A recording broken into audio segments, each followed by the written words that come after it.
The Security Collective acknowledges the traditional owners of the land on which we have recorded this podcast and pay our respects to their elders past and present.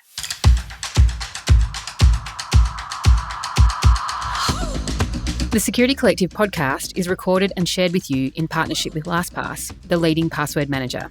LastPass enables companies of every size with the tools necessary to secure and centralise control of employee passwords and apps.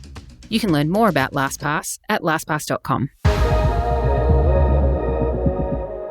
Hello, I'm Claire Pales and welcome to the Security Collective podcast. Today we are welcoming back Craig Ford to the studio.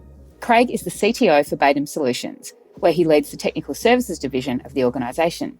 For the long-time listeners, you'll have heard Craig on the podcast back in episode 67, when we talked about his journey as an author and some of the fundamentals needed to secure an organisation. I absolutely recommend you head back to the back catalogue of the podcast and listen to our previous conversation. This time round, Craig and I dive a little deeper into his book, Foresight, which has been nominated for an Aurelis Award in the Young Reader category. The book is a fictional story about a teenage girl who has a secret life. I won't spoil the plot, as I would love for you to not only support Craig by buying a book, but also buy one because it's a really great story. There is cybercrime, romance, spies and hacking, and a few Matrix references in there for the fans. And in the closing pages, Craig leaves us with enough room for a sequel. Aside from the book, Craig and I discuss the ongoing challenges of the cyber skills shortage and the state of cyber in Australia over the past 12 months. Like many of our guests, Craig gets a lot done for cyber here in Australia and was generous with his time today in sharing his insights. So please welcome back to the podcast, Craig Ford. Craig, it is great to have you back on the Security Collective podcast today. It's awesome to be back. I think it's going to be a great conversation. So I wanted to invite you back because last time we talked a little bit about A Hacker I Am, which was your first book. And I thought today, even though personally I'm an avid non-fiction reader, I read mostly business books, including your first book, I dived into Foresight, a really refreshing change to read some fiction work. But I'm keen to start with where your inspiration came from, given that you'd written a couple of sort of fact-based books around cyber in the past and a bit more business-style writing. What inspired you to write something that was fiction and really came from a different place? I think there's a couple pieces to the answer to that. Foresight was kind of born out of, I guess, a bit of a desire to sort of create this, I guess you would say, lead female character that would sort of help encourage a bit of an interest from sort of young women into the cybersecurity. So that was where the whole idea was sort of born from, because I'd been doing a bit of stuff for Women in Security magazine and sort of getting involved in sort of diversity stuff like working for Baidam. And, I think as in a general sort of thing I wanted to do, I wanted to help encourage that bit of interest, because I still feel everyone sees cybersecurity as kind of a bit of a boys' club, which I think it's not. I think we need to sort of break out of that old sort of viewpoint and sort of change the whole perspective. So I guess the original idea was I just wanted to create this realistic kind of cool sort of hip lead female character, sort of an ethical hacker that would sort of, create that bit of a spark of interest and just sort of want them to have a bit of a more of a look into it, saying, hey, maybe I want to be like that, or maybe I could do that. Just sort of change that whole perspective. Hey, this is just a boys thing, I think it came out pretty good. I think it was definitely different, writing to the sort of from the cyber awareness into sort of the fantasy sort of novel sort of style stuff. But yeah, it was definitely a change in mindset. It was a lot more challenging, I guess. The cyber awareness came easy. It was, it's what I do for my day job, and it was just sort of second nature. I didn't even really have to think about it a lot of the time when the subjects were there. I just could just write it, but I had to put a lot more thought into how it intertwined and how it all came together. So it was definitely a challenge. But yeah, it was definitely around creating that character and that spark of interest in sort of the girls. And from the young guys that have been reading it as well, they love it too. So that's a bit of a bonus. Yeah, I was interested in that sort of the strong female character. And obviously I was once a teenage girl a long time ago. I can relate to Sam, who's the protagonist in the book, how she feels, how she thinks, and some of the challenges she's facing, because you do intertwine that sort of day-to-day life of a teenager into the book. Obviously, I wasn't a teenage hacker, but I can still relate very much to her as an individual. I thought you did a really good job of building out her character outside of the fact that she was a hacker, but her family life and her school life. What was the experience like for you writing from her perspective? Obviously it was a little challenging. Obviously, I'm a guy, not a girl, so it was a bit hard to get myself in that sort of mindset. Bit of a bonus I had is I'm one of seven children in my family, and I've got four older sisters, so I had I guess a bit of a unique insight of some teenage girls sort of background information. So I think that helped me a little bit, but it was a bit of a challenge. Like I wanted to do it and I wanted to do it right, and I think even through the editing process, my editor, so I had a female editor, which was great. So she was sort of going, that's kind of a bit of a guy's way to say things. Maybe you could sort of mix it up a little bit, which is great. So I really enjoyed that. But after I kind of got going, no, I think it was easier than I thought it would be. Like I sort of just got on that flow, got in that right mindset, and I actually wrote the whole book in less than 3 months. Like I just pushed on, and I just sort of really sort of got the bug and just kept going with it, and it just formed itself. I sort of just went along with the flow. But yeah, the mindset was, I thought it would be a bigger challenge than it was, but yeah, it was interesting for sure.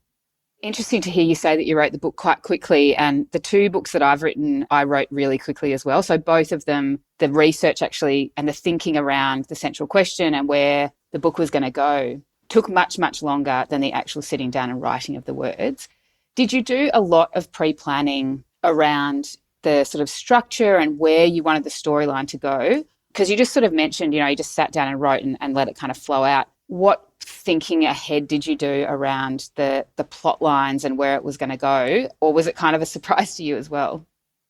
The first sort of 15 or 20 chapters of just sort of a quick blurb on what I kind of wanted to cover in most of that first half, sort of my general thoughts of how I wanted to make it form. And then I kind of just went with how I felt as I was writing it. And I think it stuck close to kind of what I was thinking, and then sort of just went off a little bit on its own. But the general planning was actually probably the hardest part. And then when I started writing those first few chapters, it just sort of flowed. But yeah, I think forming the character idea of how she was going to be and the background, and that was probably the most difficult part.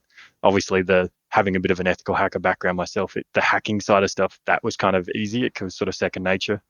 But yeah, the forming the character, I think that I had to really think about how I was going to do that and how I was going to do it right, because I wanted it to be as realistic as possible and not sort of go over the top. I sort of wanted it to still be fun and still be about the hacking, but it needed to give her a bit more depth, and I think I pulled it off. Well, I agree. I completely agree that you pulled it off. And, your writing makes it very easy to visualize the street she was going down, the car she was in, the people she was speaking to, her father and his character. I thought you built that out really well. And I think you have to have that sort of outer shell, but also the innards of what her thinking is like and the type of person she is, so that you can work out how she speaks to people and how the flow of the story goes and the plot lines. And I think the emotion side of that was probably the fun part, because as I was going through, some of that emotion got a little bit deeper as we're going through the first phase of editing, because I was sort of wrote the general story and it sort of came together, and I'm like, this conversations with the editor was like, can we make this a bit deeper? Can we talk a bit more about what she's feeling, what she's thinking in the moments? And yeah, I think it really, that first editing phase kind of gave it a little bit more depth too. So yeah, I think the emotion side of it was, it was an interesting sort of build up and sort of put in there. So I quite enjoyed that part.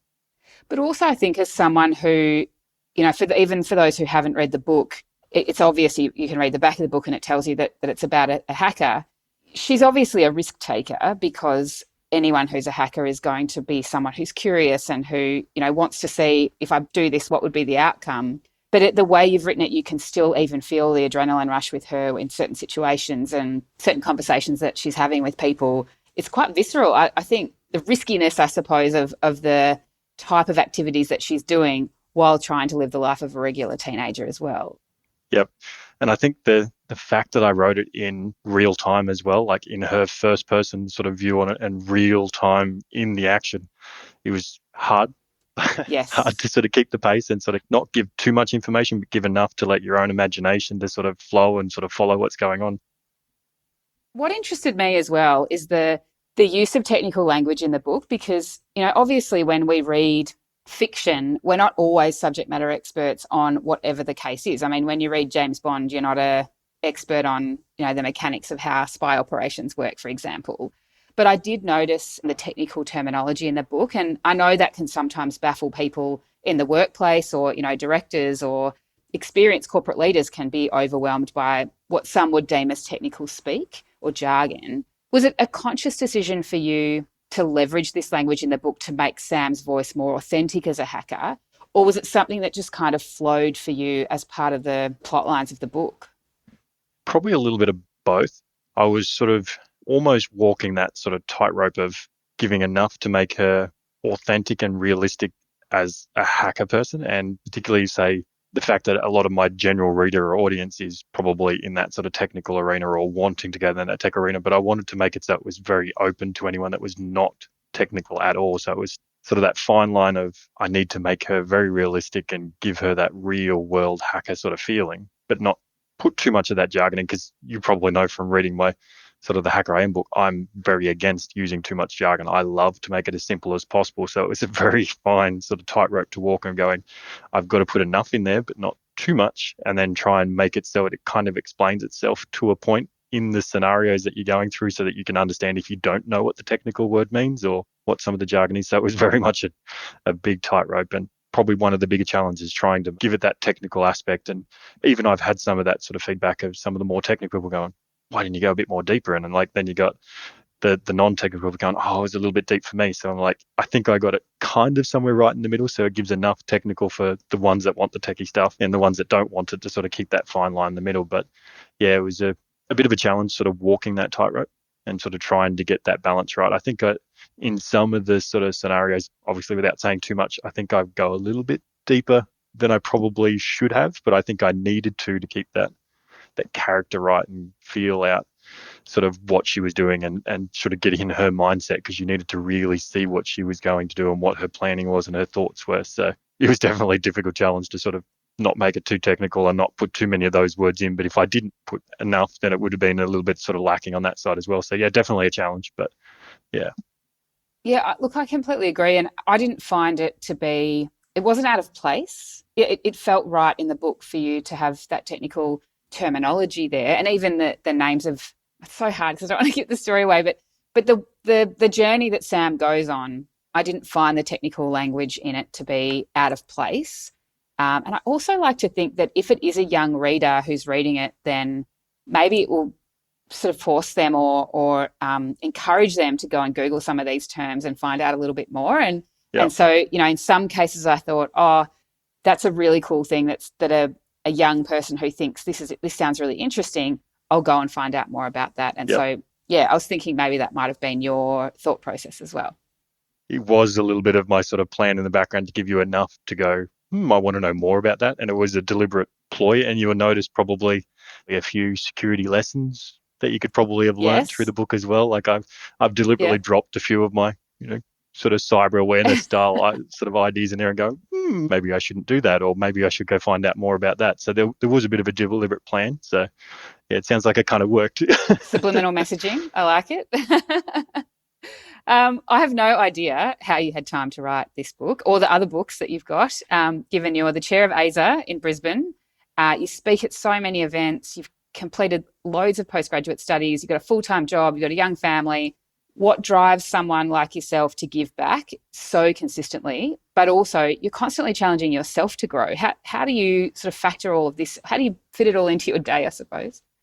It's difficult. I actually write for about 5 magazines now too, so I do way too much probably. But and there's a bit of a trick with my writing. I actually have a train commute that I do most days into the city, so I utilize the train commute. So I have pretty much 45, 50 minutes where I've got to be stuck on the train and the signal's very bad. So usually that's where I write most of the time these days. So that's it. That's my spare time, particularly with a young family. You don't get too much of it, but I don't know. It's just a bit of a natural thing. I just want to do a little bit more. I always want to sort of, because particularly my sort of journey into sort of cybersecurity, and I see it constantly now, like it's not an easy entry. It's not an easy journey. And I had a, 15 years sort of background in IT before I even made that sort of direction towards cybersecurity. So, and I found it challenging to make that sort of entrance. So it's sort of more about passing on the knowledge. I just want to make some of my mistakes and some of my sort of thoughts and ideas. And if I can help someone else get in a little bit easier just by sharing that, I think it's worth all the effort. But yes, it's certainly difficult to fit it all in, but we do these things. We want to make a bit of a difference. We want to keep pushing forward. So we just keep at it. I know one of the topics you talk about quite a bit, and given your sort of journey into the industry, I can understand this topic as well, is that sort of passion around the cyber, I'm going to call it the skills gap, but people call it a shortage, a crisis. And we've been talking about this for a few years. I mean, I've been doing this podcast since 2019, and I think I asked my first guest about the skills gap or skills crisis. So it was going on well before that. What are your thoughts on why this remains such a challenge, both for organisations, but across the industry and many other industries now as well? But for cyber, why are we still facing this particular challenge around getting enough people with great skills and capability into our industry and keeping them in it? I think there's definitely a few reasons, and there seems to be a lot of interest. So there's particularly that sort of entry level space. There is a lot of interest of people wanting to try and get in. I think it's that barrier we sort of, as an industry itself, kind of created this sort of roadblock in the middle that we need to find that sort of bridge between, say, your university degree or your certificate 3 or 4 in cybersecurity or whatever sort of study you want to get in, or even industry certs, from getting from that in that theoretical sort of knowledge to actually getting that first job, because there is no bridge of that experience. I think we need to find that. I don't know how we do it. I wish I had a simple answer, but we need some sort of like apprenticeship or traineeship style thing of bridging that between, yes, you've got your Cert 4. Let's all take on 2 grads a year or something like that and actually teach them how to do what we want them to do.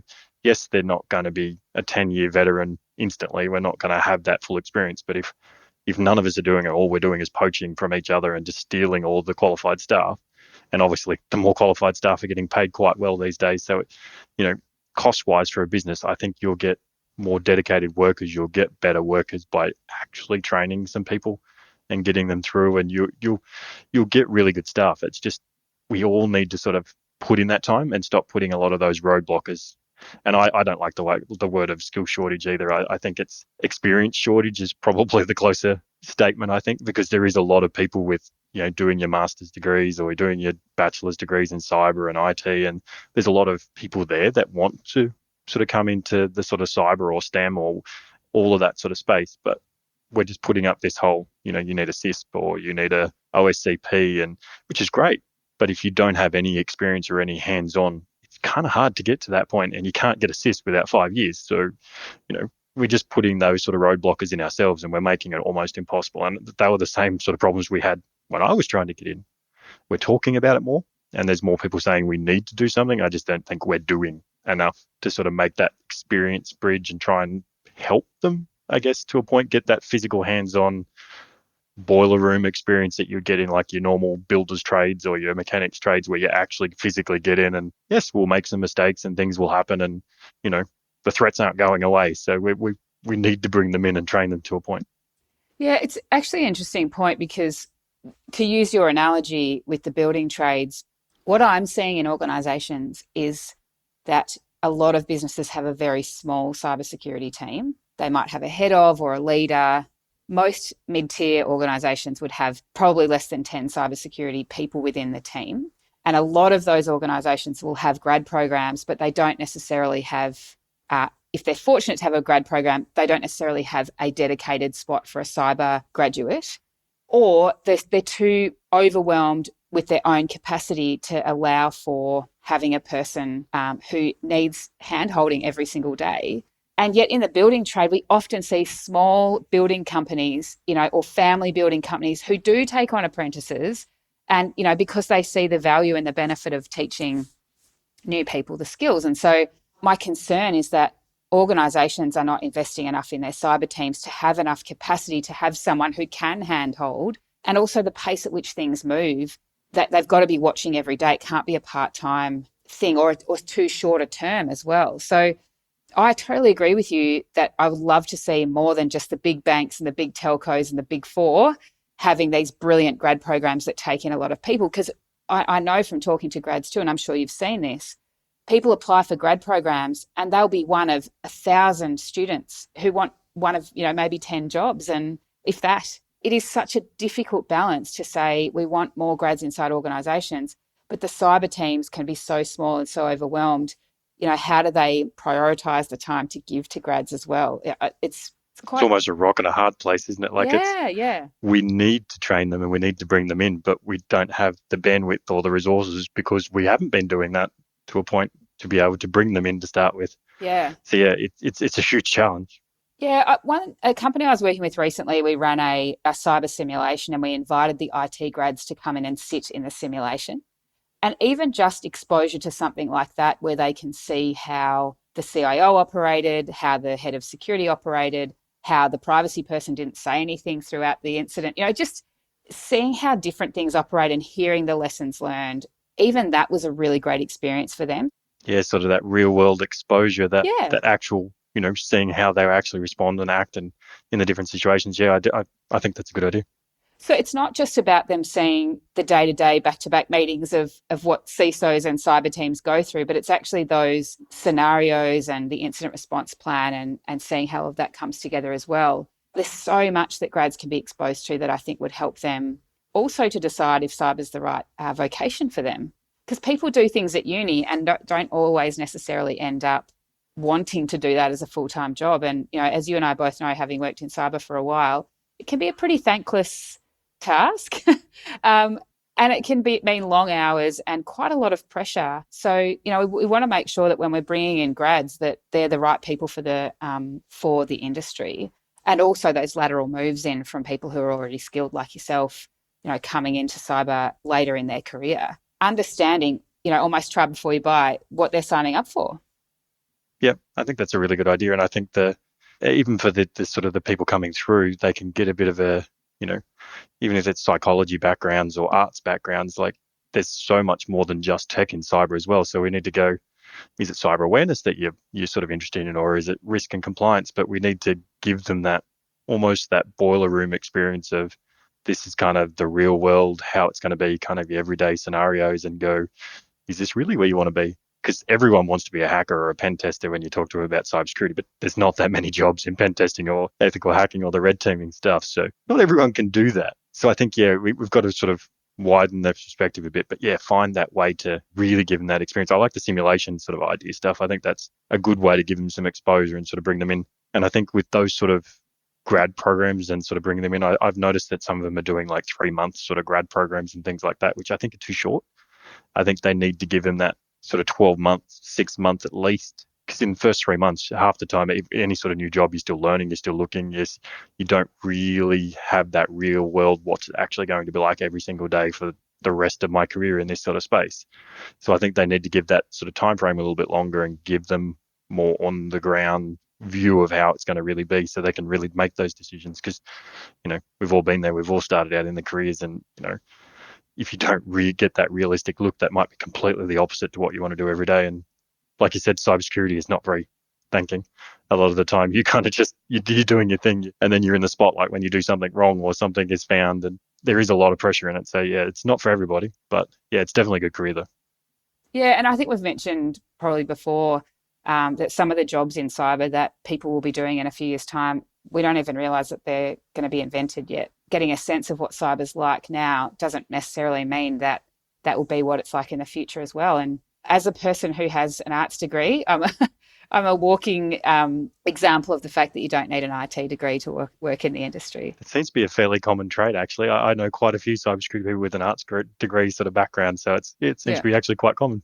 Yeah, I wanted to be a cop, but that's a podcast for another day. When we caught up 12 months ago, things were very different, I think, in the cybersecurity landscape. But we talked about the basics back then and making sure that organisations put the basics in place. What do you see as some of the major shifts we've seen in the industry over the past 12 months, for better or worse? Maybe, the 3 things that come to mind for you that since we spoke, going to say last July, what do you think might have changed since then in your purview of the industry?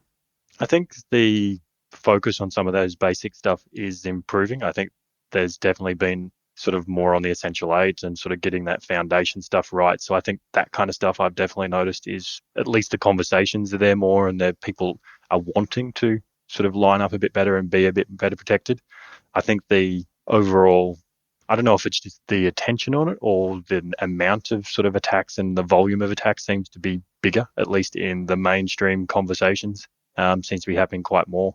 Ransomware is still around, and that's going to be our problem for a long time, I think, because it's still profitable. So we'll still be looking at that in a few years for sure. But I think that the volume is still increasing. I think that's sort of going to be continuing. I think we're going to see that a lot more, and particularly like say the Russia-Ukraine kind of scenario, we're going to see a lot of the military use of the cybersecurity stuff quite a lot more. And I don't think it'll be hidden like it used to be. I think probably 3 years ago, they probably would not even have really openly done it. They would have just done it in the background as a bit of a ghost sort of exercise. But now it's just, we're just doing it and everyone just knows about it. And the same with your normal APT stuff. Like, they're just pretty open about it now. They don't really hide it as much as they used to. So that's certainly an issue. I think that's going to ramp up quite a lot more. So I think defenses wise, we need to make quite a big improvement and sort of try and figure out how we fix that skills experience shortage thing for sure over the next couple of years, because I think we're not going to have too long, because that's pretty much where most of those sort of battles are sort of fought now. A lot of the time is in that cyberspace. So, but yeah, definitely some things have improved. I think around the sort of the basic stuff, I think the volume is definitely higher. And I think with the introduction of, a bit more virtual reality style stuff and things like that, I think the way we do some things is going to be a little bit different. I'm not entirely sure how we're going to secure meta very well on that kind of scenario. I think that's going to be a different kind of, I'm not sure that'll be me securing it. Maybe one of these young inspirational people that come through might be doing that by the time that's sort of a big thing. But yeah, definitely some different challenges, which is kind of interesting. That's one thing I like about the industry personally, is the fact that it is evolving all the time, and there's always something else to figure out how to protect or how to fix it, and sort of give you that continuous challenge. So I think that's probably part of the reason why I've stayed in it as long as I have, and probably will stay in it for quite a lot longer. I like that bit of a challenge. But yeah, that's probably, I'd say, the main things that I've noticed over the last 3 years. Yeah, the volume is continuing. Ransomware is definitely not going anywhere, and that drives me crazy. It's my bugbear. But yeah, I think we, as an overall sort of industry, I think we're getting better at those basics though, which is a good start. I think we've got a lot of work to do still, but I think we're at least heading in the right direction. Yeah, I mean, I wish that we could say that over the last 12 months since we last spoke, that culture around cyber in organisations had improved. And I think it's the least focused on area, because a lot of businesses are heavily focused on investing in technologies so that the tech picks up, or the tech does the detection and prevention piece. And the culture side of things, I guess, is so imperative, but is far less invested in. And not enough organisations are looking to the top and talking to the board about cyber regularly enough. I know a lot of boards are getting a cyber update. This could take us down a rabbit hole, or could take us to another podcast. But there is so much around culture that I wish organisations could get a handle on and could anchor to around their cybersecurity strategy. But we continue to see technology, because possibly, and I'm interested in your opinion, it's maybe an easier metric to measure that we spent this money, we put this tool in place, and look at how many malicious attacks we've prevented. Whereas with culture, it's a slow burn, and, it's more about personal interactions. It's almost impossible to measure. I would love to get a guest on the podcast that says, in the last 12 months, I've seen culture in organisations around cyber skyrocket. That'd be nice. Yeah, maybe we'll have you back in a year's Probably time. won't get that for a while, maybe, hopefully. Yeah, that's but right. Yeah, I think I kind of agree. I think you're right. Like, a lot of organisations that prefer that sort of the new flashy, blinky light sort of solutions. They can see it.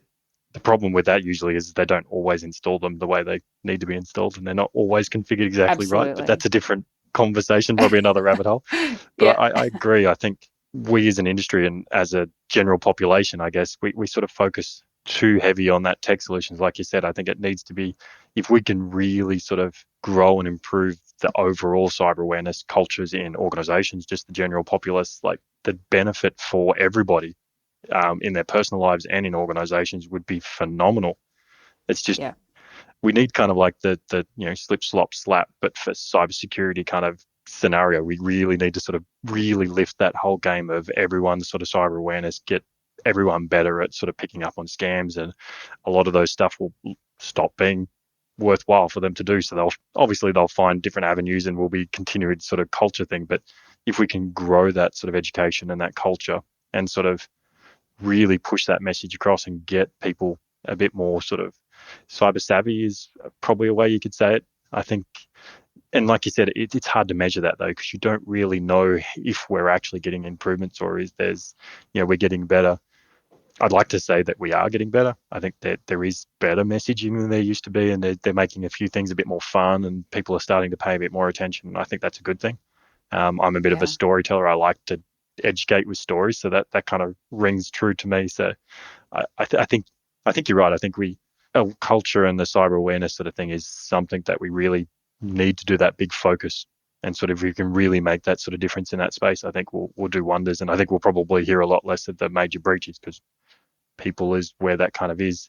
And I hate the saying that the people are the biggest risk, because it's not. The weakest link is, I think, the word that most people say, and I hate that statement. I think they're our biggest opportunity, our biggest advantage. I think if we can do the education and help everybody and sort of make everybody understand a little bit more, and be safe to go to the security person or the IT person and go, not entirely sure if that's real, or I accidentally just clicked on that. Can you have a look for me, and be safe and feel like they're not going to be punished for it, and doing the right thing. If we can change the mindsets, make people feel comfortable to come, because security is not the bad guys. We're just here to try and protect people, and come and tell us. We'd be more happy with you telling us that you clicked on something 30 seconds ago than 3 hours ago. Like, I'm happy with all the false positives. Yes, it takes more work, but gives us a better result. And if you can figure out how we make those cultures better and more open and stuff in the industry, I think we'll be laughing. I don't know how we do that yet, but that's what we definitely need to do.